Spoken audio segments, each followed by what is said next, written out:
What is this thing? How's it going, guys? Welcome back to the channel.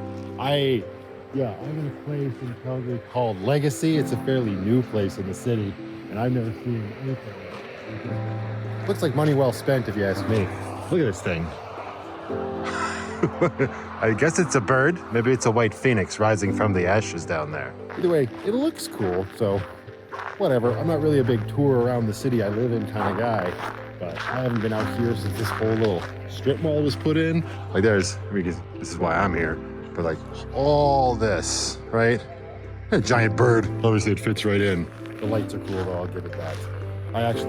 There's condos just on the other side of this liquor store that I did look at years ago when they first put them in as a potential to move in, but they were like closet size for about $1,400 a month, so no.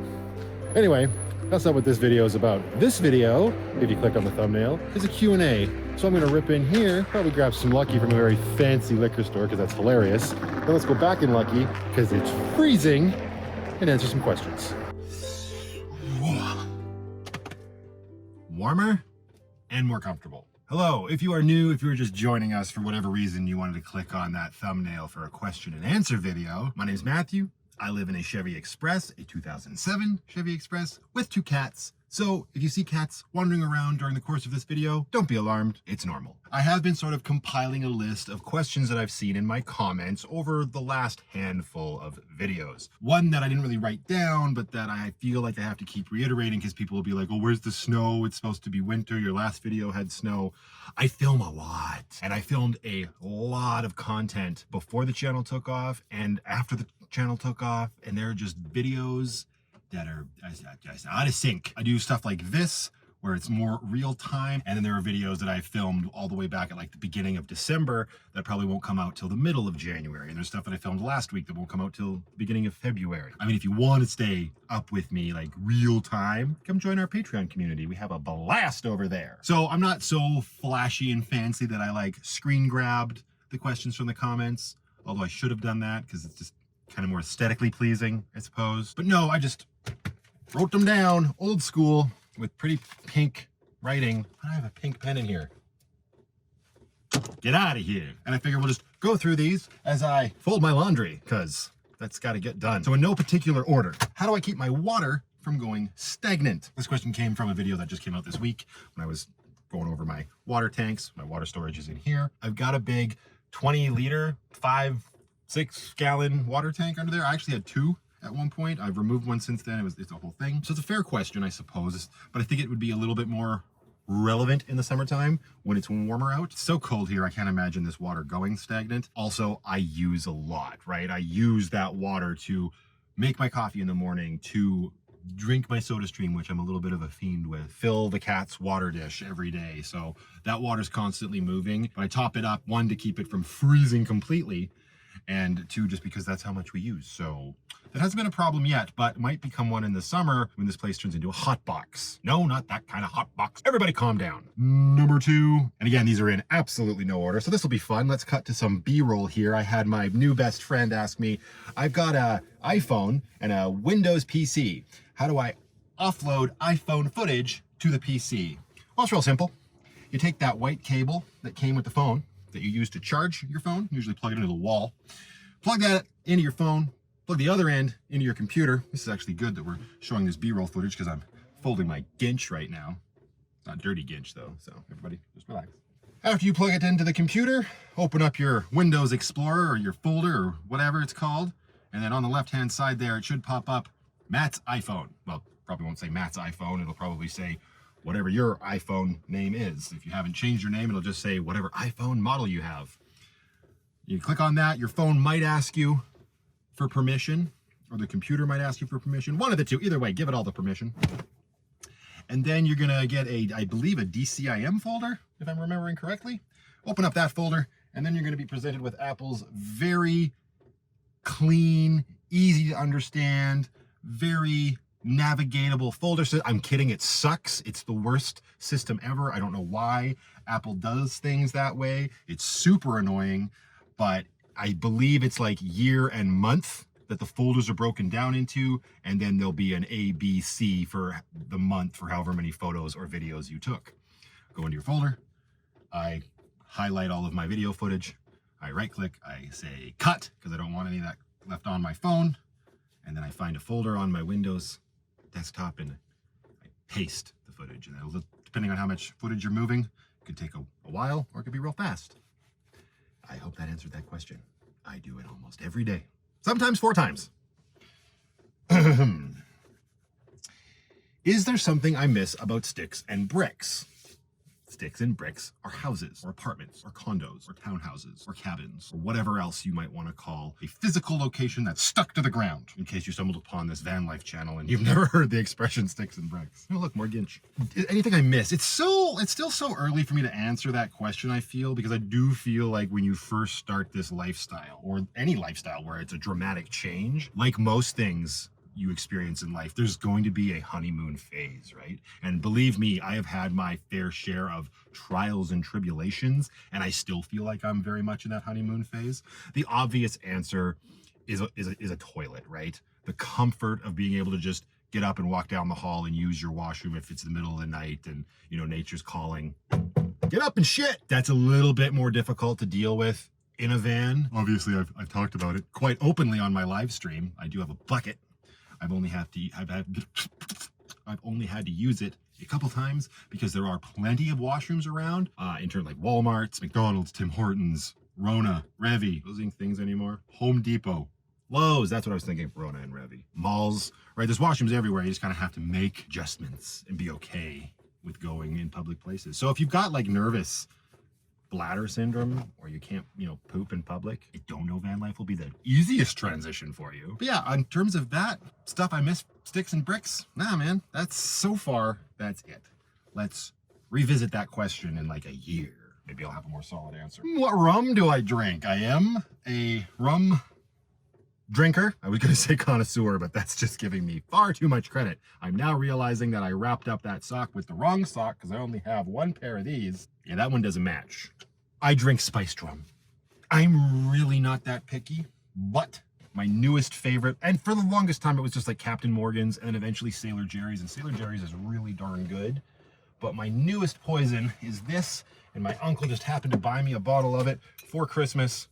Dead Man's Fingers, spiced rum. This stuff's really good. It's from Britain, I believe. It's imported spiced rum.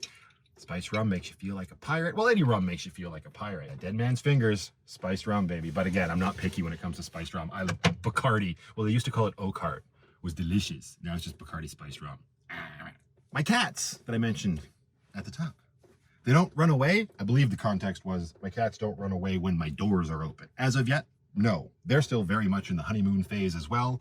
Although I don't know that they would call it a honeymoon phase. They'd probably call it a get us the out of here phase. Well, they can't talk, so thank goodness. But when the weather was nice, it's the middle of winter and we're actually in the middle of a cold snap, so we're in the middle of the middle. So it's not like my doors are open very often. The windows are cracked so we can get fresh air and ventilation, and when I can, we'll go to places like a car wash, or if it just happens to be nice and we're out in the middle of the day, yeah, we'll open the doors and the cats can look out. And I did go winter camping actually just last weekend, and Penny came out for a little bit on her own volition. Scared the piss out of me, but she had a nice little breezy walk. No, they don't run away because they've never been outdoor cats. Anytime they get out, it's kind of like, where's the ceiling? And Stella, my other cat, she very rarely ever wants to go outside. She'll get close and look out, but she's not going to jump down. So I guess I've been lucky that way. I think that question comes from someone whose cats will absolutely just bolt the second the door is open. I slowly adjusted my cats to the van. I would bring them out during the build phase for little periods here and there, a few minutes to start with, eventually leading up to like 10, 15 minutes. So they got used to the space. Then of course the space just kept changing and they became more comfortable as the van itself became more livable. So if you can, and you're wanting to if you're wanting to live in a van with cats and you have the ability to transition them, I would do that. Not that that was the question, so shut up, Matt. There was another question about the cats. Hang on. Do my cats drink water? Yes. This question was also on the front of how much diesel do I use. So I have a Chinese diesel heater. There's a couple vlogs coming up, not next week, but the week after, that kind of go into that a little bit more. That was my whole point, was to see how much diesel I would use on like the coldest day I had so far, which was about minus 31 degrees Celsius. Oh, this one's fun. What camera setup do you use and what microphone do I use?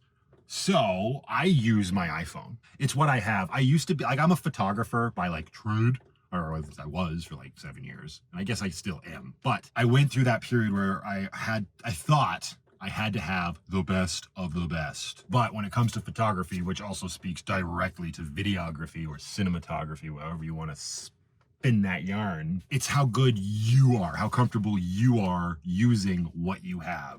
Like a photographer's eye is a real thing in order to see things, in order to understand the composition of a scene and the rule of thirds and all of that stuff. If you kind of already know that, you can use any camera at your disposal. With my phone, obviously the biggest thing to remember is the more light, the better. Because not get too technical, every single camera has a sensor inside it. And the bigger the sensor, the better your image is going to be because it's going to allow more light in. And by better image, I mean cleaner. Like this image right now is probably okay, but it's decent. And when I go outside on a bright sunny day, if you've been watching my videos, you've seen the kind of footage I've been able to grab. And they're like, no, we don't believe you. You're not using your phone. So this is my old iPhone. I'm shooting on an iPhone 11 Pro Max right now. This is the iPhone 10 or X. This is what I started my vlog on. And the only reason I decided to upgrade was because I don't know if you can see that, but I smashed my phone finally. First iPhone ever, I smashed it. So let's see if this works out. I haven't filmed on this in a while. This could be kind of fun. And action. There you go. That's a box of cereal. Oh, how embarrassing for me. My cousin gave this to me for Christmas and I just knocked that other phone. But there you go. Let's do a quick picture-in-picture. And that's it. That's my setup, right? So that probably also answers the question about what microphone do you use? Well, I don't use a microphone. Not when I'm filming my van vlogs. I do use a microphone when I'm filming my movie reviews, especially as of late, because I don't know if you can hear that ticking. I don't know how bad it's going to be or if I'm able to clean it up in post. So that's my diesel heater pump ticking away. I don't like that to appear in my movie reviews, so I do use, everything's within reach in your tiny home van, the Rode Video Mic Pro. Hang on. Excuse me. This I've had forever. The elastic bands or the shock absorbers or whatever you want to call it have seen better days. Yeah, this is it. I don't even know if you can buy this one anymore. Rode's probably come out with better stuff since then, but this one's nice because it's just a 3.5 millimeter microphone plug, and then I've got the adapter so I can plug it into the iPhones because Apple decided they wanted to try to kill the 3.5 millimeter headphone jacks. Still haven't gotten through all my laundry. Oh, any advice for someone just trying to make content or that's starting out and is nervous about it on YouTube, I would assume, right? My channel has just sort of recently taken off, but I've had a fairly good response to the quality of my vlogs and the content that I'm putting out. You gotta be comfortable in front of the camera if that's what you're doing, or you have to at least be comfortable with your voice if you're doing voiceover vlogs. My biggest advice is just do it every day. I mean, even if you're not gonna be posting every day, doing it every day helps get you in the habit of doing it. And this is like the next part of this, I guess I should have said it's kind of a two-part thing. That's the first part. Do it every day. Practice, practice, practice. Practice does make perfect. Okay, Grandpa. It's true. The second part of that would be to remember what you were going to say. Hang on. Put out content every day. Be in front of the camera every day. Right. So the second part of that is kind of, and you have to take it with a grain of salt because it's kind of loaded. I don't care what people think of me for the most part. And I think that speaks volumes if you're going to be putting stuff on the internet, because you're probably more than often going to get people that try to tear you down or be mean or be rude.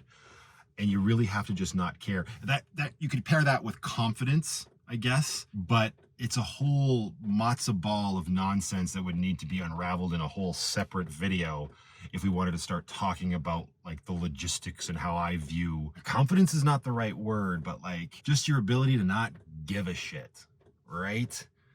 Because you also don't want to get on the camera and be like, I don't give a shit, world, you can't tear me down. Nobody really wants to watch that. I mean, they might find it funny like the first time, but you really have to sort of just, what's the word I'm looking for? Put your pride aside, I guess. Maybe it's pride. I reached that point after like, let's say 36 years in my life. Like I was always like that loud guy in school, for sure, don't get me wrong. But I didn't have the confidence to just throw myself out there and start talking about stuff. But there's so much stuff on the internet. If people like you, they'll watch you. If they don't like you, they won't watch you. I think that's kind of the curse of it all. Film. Just do it and don't be afraid to put stuff out. Because even if you go back to the beginning of my channel or even just the beginning of my van vlogs, you'll notice my stuff looks a little rougher. The audio's a little worse. The music's a little too loud. Heck, that even happened in the first couple of vlogs after people started coming over to my channel and we were taking off a bit. You just practice makes perfect is really what it comes down to. Far too long on that question because I didn't give it enough thought, but I hope that helped. Oh, how do I charge my batteries? That's a good one. So I have two 6-volt Trojan flooded batteries. I believe they're the T125s hooked up to give me a 12-volt system.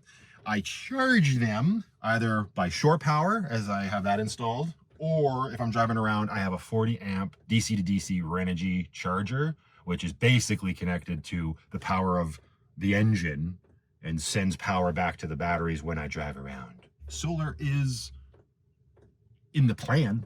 What Switch games do I play? And am I into Animal Crossing? Hi, Desiree. Different Desiree. Lots of Desirees. Yeah, my main form of entertainment outside of the movies that I watch and talk about is my Nintendo Switch. I found it to be the perfect gaming system because it's portable. And currently, I can show you, the physical games that I brought with me were the BioShock Collection, Super Smash Bros. Ultimate with pretty much all of the DLC because I'm a moron. Mario Golf Super Rush, super fun. Had some great times with my brother and my buddy Chris playing that game. And the Super Mario 3D All-Star Collection because I'm a kid of the 90s. Mario 64 was incredible. Sunshine was tolerable. And I had never actually played Galaxy, so that was cool to have. So those are the physical games that I have for my Switch. But all of these are completely irrelevant because I only have eyes for Stardew Valley, at least right now. And that sort of leads into the, am I into Animal Crossing? Listen, played Animal Crossing on the GameCube when it came out way back in the day, and it was super fun. I think I even dabbled with one of the versions on 3DS for a while. You just don't really change anything up too much in those games. I know people that love it and have sunk tons of time into it, and that's super cool. I'm glad they got their money's worth and whatnot out of it. I haven't really had that kind of crazy time to sink into it. And like I said, I'm into Stardew Valley, and I find Stardew Valley just a little bit more up my alley because it's retro graphics and you can fight things. Animal Crossing doesn't have weapons. How have I been handling the cold? Great question. Pretty good. Moving on. I'm just kidding. But decent. Again, I've got a whole bunch of vlog entries coming up that will touch on that. Again, I've had my fair share of challenges, for sure. I'm in a place in the world, I'm in Calgary, Alberta, Canada. And like I said, we're in the middle of a cold snap. We had a high of minus 27 degrees Celsius the other day and lows of up to minus 40 with the wind chill at night and whatnot. And I knew that going into my van. I knew that I was going to be at some point faced with extremely cold temperatures. I've lived here my whole life. I went ham with my insulation. Now, I don't have any insulation on the floor, but I insulated the crap out of the walls and the ceiling. I lost a lot of headroom because I wanted to make sure that I kept as much of that heat generated by my diesel heater in my living area. And for the most part, it's been pretty good. My water froze once. I don't have a sleeping bag. I usually wear pajama pants and a t-shirt, and I can keep my heater running around 20 degrees. For the most part, it does stay nice and comfortable. Plus, I got two cats that, if they get cold, they like to sort of cuddle up and be heaters. Offload footage to the PC. Keep water from stagnant. Cats don't run away. I do drink rum. The cats drink water. Oh, yeah, that came on my Christmas video, my Christmas Day video, that brought a lot of people over. I don't know why that video hit so well, but it probably had something to do with Christmas, being alone and living in a van. But I can't remember the gentleman's name. He asked, what brand long johns do I wear? Because my long johns are stretchy. I do have one pair of long johns. That was a whole thing, part of my vlog beforehand. And the brand, well, I don't know. Let's find out.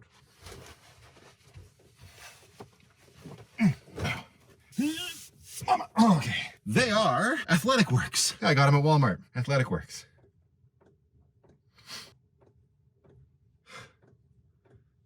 Well, I'm now wondering two things. Number one, I'm wondering why I put the long johns on, knowing I had written down that question, or at least why I hadn't written down the brand before we started. And number two, I'm really wondering why I had to take my shirt off to check the brand of my long johns.